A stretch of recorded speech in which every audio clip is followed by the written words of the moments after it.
O Livro dos Médiuns. Primeira parte, capítulo 1. Há espíritos? A dúvida, no que concerne à existência dos espíritos, tem como causa primária a ignorância acerca da verdadeira natureza deles. Geralmente, são figurados como seres à parte na criação e de cuja existência não está demonstrada a necessidade. Muitas pessoas, mais ou menos como as que só conhecem a história pelos romances, apenas os conhecem através dos contos fantásticos com que foram acalentadas em criança. Sem indagarem se tais contos, despojados dos acessórios ridículos, encerram algum fundo de verdade, essas pessoas unicamente se impressionam com o lado absurdo que eles revelam. Sem se darem ao trabalho de tirar a casca amarga, para achar a amêndoa, rejeitam o todo, como fazem, relativamente à religião, os que, chocados por certos abusos, tudo englobam numa só condenação. Seja qual for a ideia que dos espíritos se faça, a crença neles necessariamente se funda na existência de um princípio inteligente fora da matéria. Essa crença é incompatível com a negação absoluta deste princípio. Tomamos, conseguintemente, por ponto de partida, a existência, a sobrevivência e a individualidade da alma, existência, sobrevivência e individualidade que tem no espiritualismo a sua demonstração teórica e dogmática e, no espiritismo, a demonstração positiva. Abstraiamos, por um momento, das manifestações propriamente ditas, e raciocinando por indução, vejamos a que consequências chegaremos. Desde que se admite a existência da alma e sua individualidade após a morte, forçoso é também se admita, primeiro, que a sua natureza difere da do corpo, visto que, separada deste, deixa de ter as propriedades peculiares ao corpo, segundo, que goza da consciência de si mesma, pois que é passível de alegria, ou de sofrimento, sem o que seria um ser inerte, caso em que possuí-la de nada nos valeria. Admitido isso, tem-se que admitir que essa alma vai para alguma parte. Que vem a ser feito dela e para onde vai? Segundo a crença vulgar, vai para o céu, ou para o inferno. Mas, onde ficam o céu e o inferno? Dizia-se outrora que o céu era em cima e o inferno embaixo. Porém, o que são o alto e o baixo no universo, uma vez que se conhecem a esfericidade da Terra, o movimento dos astros, movimento que faz com que o que em dado instante está no alto esteja, 12 horas depois, embaixo, e o infinito do espaço, através do qual o olhar penetra, indo a distâncias consideráveis. Verdade é que por lugares inferiores também se designam as profundezas da Terra. Mas, que vêm a ser essas profundezas, desde que a geologia as esquadrinhou? Que ficaram sendo, igualmente, as esferas concêntricas chamadas céu de fogo, céu das estrelas, desde que se verificou que a Terra não é o centro dos mundos, que mesmo o nosso Sol não é único, que milhões de sóis brilham no espaço, constituindo cada um o centro de um turbilhão planetário?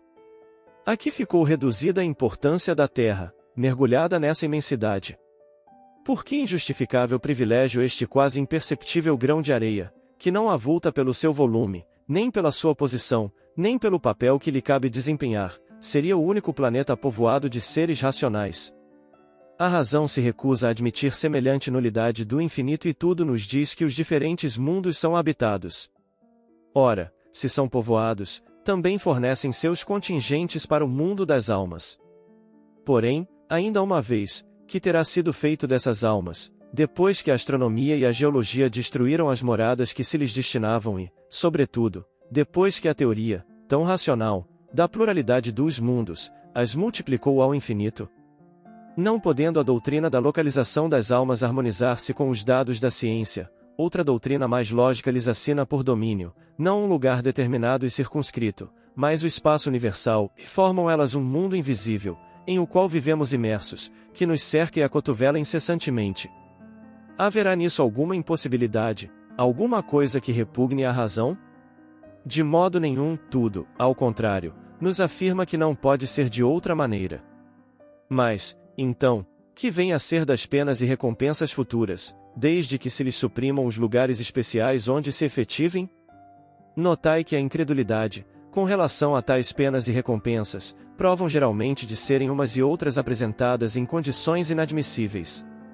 Dizei, em vez disso, que as almas tiram de si mesmas a sua felicidade ou a sua desgraça, que a sorte lhes está subordinada ao estado moral, que a reunião das que se votam mútua simpatia e são boas representa para elas uma fonte de ventura, que, de acordo com o grau de purificação que tenham alcançado, penetram e entreveem coisas que almas grosseiras não distinguem, e toda a gente compreenderá sem dificuldade.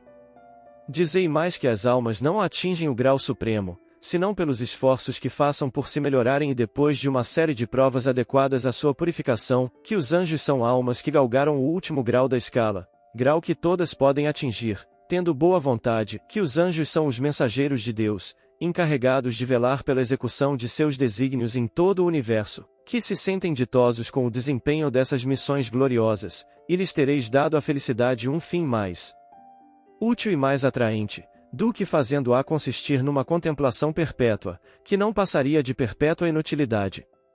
Dizei, finalmente, que os demônios são simplesmente as almas dos maus, ainda não purificadas, mas que podem, como as outras, ascender ao mais alto cume da perfeição, e isto parecerá mais conforme a justiça e a bondade de Deus, do que a doutrina que os dá como criados para o mal e ao mal destinados eternamente. Ainda uma vez, e aí tendes o que a mais severa razão, a mais rigorosa lógica, o bom senso, em suma, podem admitir. Ora, essas almas que povoam o espaço são precisamente o a que se chama espíritos.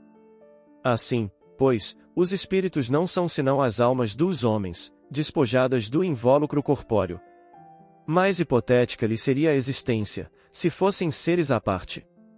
Se, porém, se admitir que há almas, necessário também será se admita que os espíritos são simplesmente as almas e nada mais. Se admite que as almas estão por toda parte, ter-se-á que admitir, do mesmo modo, que os espíritos estão por toda parte. Possível, portanto, não fora negar a existência dos espíritos, sem negar a das almas. Isto não passa, é certo, de uma teoria mais racional do que a outra. Porém, já é muito que seja uma teoria que nem a razão, nem a ciência repelem. Acresce que, se os fatos a corroboram, tem ela por si a sanção do raciocínio e da experiência. Esses fatos se nos deparam no fenômeno das manifestações espíritas, que, assim, constituem a prova patente da existência e da sobrevivência da alma. Muitas pessoas, entretanto, cuja crença não vai além desse ponto, que admitem a existência das almas, conseguintemente, a dos espíritos, mas que negam a possibilidade de nos comunicarmos com eles, pela razão, dizem, de que seres imateriais não podem atuar sobre a matéria. Esta dúvida assenta na ignorância da verdadeira natureza dos espíritos, dos quais em geral fazem ideia muito falsa, supondo-os erradamente seres abstratos, vagos e indefinidos, o que não é real. Figuremos, primeiramente, o espírito em união com o corpo. Ele é o ser principal, pois que é o ser que pensa e sobrevive. O corpo não passa de um acessório seu, de um invólucro, uma veste, que ele deixa, quando usada. Além desse invólucro material, tem o espírito um segundo, semi-material, que o liga ao primeiro. Por ocasião da morte, despoja-se deste, porém não do outro, a que damos o nome de perispírito. Esse invólucro semi-material, que tem a forma humana, constitui para o espírito um corpo fluídico, vaporoso, mas que, pelo fato de nos ser invisível no seu estado normal, não deixa de ter algumas das propriedades da matéria. O espírito não é, pois, um ponto, uma abstração, é um ser limitado e circunscrito, ao qual só falta ser visível e palpável, para se assemelhar aos seres humanos. Por quê, então, não haveria de atuar sobre a matéria? Por ser fluídico o seu corpo? Mas, onde encontra o homem os seus mais possantes motores, se não entre os mais rarificados fluidos, mesmo entre os que se consideram imponderáveis, como, por exemplo, a eletricidade? Não é exato que a luz, imponderável, exerce ação química sobre a matéria ponderável? Não conhecemos a natureza íntima do perispírito. Suponhamo-lo, todavia, formado de matéria elétrica, ou de outra tão sutil quanto esta, que porque, quando dirigido por uma vontade, não teria propriedade idêntica à daquela matéria. A existência da alma e a de Deus, consequência uma da outra, constituindo a base de todo o edifício, antes de travarmos qualquer discussão espírita, importa indaguemos se o nosso interlocutor admite essa base. Se a estas questões, credes em Deus? Credes que tendes uma alma? Credes na sobrevivência da alma após a morte? Responder negativamente, Ou, mesmo, se disser simplesmente, não sei, desejara que assim fosse, mas não tenho a certeza disso, o que, quase sempre, equivale a uma negação polida, disfarçada sob uma forma menos categórica, para não chocar bruscamente o a que ele chama preconceitos respeitáveis. Tão inútil seria ir além, como querer demonstrar as propriedades da luz a um cego que não admitisse a existência da luz. Porque, em suma, as manifestações espíritas não são mais do que efeitos das propriedades da alma. Com semelhante interlocutor, se não quiser perder tempo, ter-se-á que seguir muito diversa ordem de ideias. Admitida que seja a base, não como simples probabilidade, mas como coisa averiguada, incontestável, dela muito naturalmente decorrerá a existência dos espíritos. Resta agora a questão de saber se o espírito pode comunicar-se com o homem, isto é, se pode com este trocar ideias. Por que não? Que é o homem, senão um espírito aprisionado num corpo? Por que não há de o espírito livre se comunicar com o espírito cativo, como o homem livre com o encarcerado?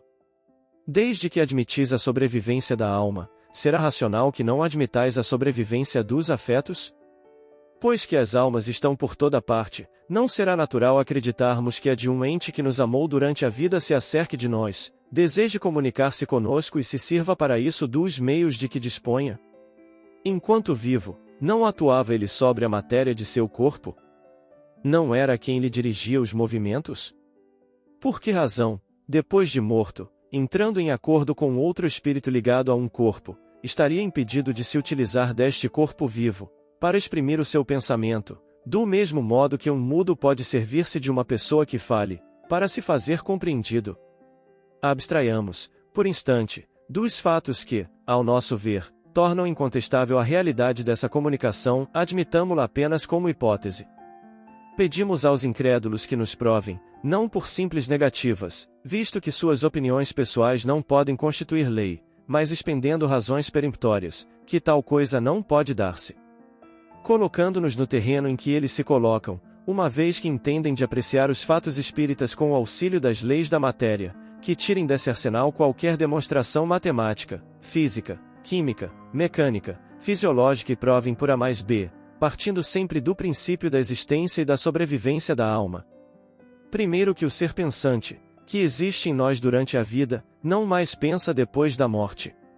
Segundo que, se continua a pensar, está inibido de pensar naqueles a quem amou. Terceiro que, se pensa nestes, não cogita de se comunicar com eles.